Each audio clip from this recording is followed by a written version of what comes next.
ప్రజలకు అర్థమయ్యేటట్టు మాట్లాడాను బాబోయ్. జనాలు అసలు మీరు మాట్లాడింది ఏది అర్థం కావట్లా. ప్రజలకు అర్థమయ్యేటట్టు మాట్లాడాలంటే జిల్లా అధ్యక్షుడు అయితే మాత్రం ఒక విషయం చెబుతున్నాను. ఈ ముగ్గురికి ఒక కామన్ అలవాటు ఉంది. ఎదుట వ్యక్తుల్ని బాడీ షేమింగ్ చేయటం. అంటే వీళ్ళందరూ జగన్ రెడ్డి అనుచరులే కదా, వీళ్ళే కాదు, జగన్ రెడ్డి అనుచరులందరికీ ఒక అలవాటు ఉంటుంది, జనాల్ని బాడీ షేమింగ్ చేయటం. జగన్ రెడ్డి గారేమో మా లోకేష్ గారిని ఏదేదో మాట్లాడాడు. ఆయనకేమో పాపం వంశీ అనే వ్యక్తి చాలా అందంగా కనపడతాడు. పాపం మా విలేకరులకు మాత్రం జైల్లో రాగానే ఆ అందగాడు ఎంత అందగాడు కూడా తెలుసు. రెండో వ్యక్తికి ఏమో నేను పెట్టెల దొరలాగా కనపడతాను. మూడో వ్యక్తి నన్ను ప్రెస్ మీట్ ఇచ్చాడు, అర్థంలో నా మొహం చూసుకోవాలని. ఓకే అవినాష్, ఇప్పుడు పేరు చెప్తున్నా, నన్ను 17 లక్షల మంది నా మొహాన్ని చూసే నన్ను విజయవాడ చరిత్రలో భారీ మెజారిటీతో ఇచ్చారు. ఒక్కడే చెబుతున్నా మేము ముగ్గురికి, పేపరు ప్రజలకు అర్థమయ్యేటట్టు చదవండి. ఆ అధ్యక్షుడికి అయితే ఒకటి కోరుతున్నా, నువ్వు చదివే ముందు నీ నాలుక మీద కొంచెం తేనె వేసుకుని చదువు. తేనె వేసుకుని చదివితే బాగుంటుంది. ఇంతకన్నా నేను చెప్పలేను, ఎందుకంటే అసలే అర్థం కావట్లా. కొంచెం తేనె వేసుకున్నా జనాలకు అర్థం అవుద్దేమో. జగన్ రెడ్డికి ఏమో అందగాళ్ళని మేకప్ వేసుకుంటే అందగాళ్ళైనా కనపడుతూ ఉంటుంది, ఇంకొకరికేమో పెట్టెల ధర తనయ్యి ఎదురోడు పెట్టెల ధరలా కనపడుతుంది. కాబట్టి ఇటువంటి వ్యక్తులందరికీ ఒకటే చెప్తున్నా, పదే ఒకటే చెప్తున్నా,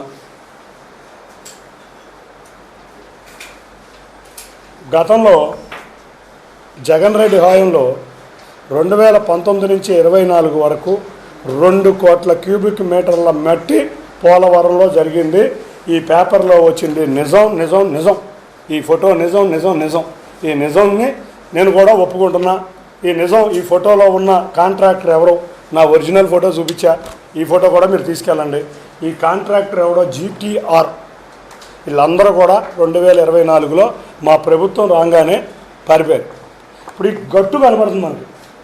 ఈ గట్టు గూగుల్ టేక్అవుట్లో ఫోటోలు తీస్తే 2024లో మేము అధికారంలోకి వచ్చేప్పటికి గట్టే కనపట్లా. అవి కూడా గూగుల్ టేక్అవుట్ ఫోటోలు ఉన్నాయి, ఇవి కూడా గూగుల్ టేక్అవుట్ ఫోటోలు ఉన్నాయి. ఒక్క విషయం చెబుతున్నా లాస్ట్గా, ధనాన్ని దోపిడీ చేశారు. NGTలో కేసు ఉంది, హైకోర్టులో కేసు ఉంది.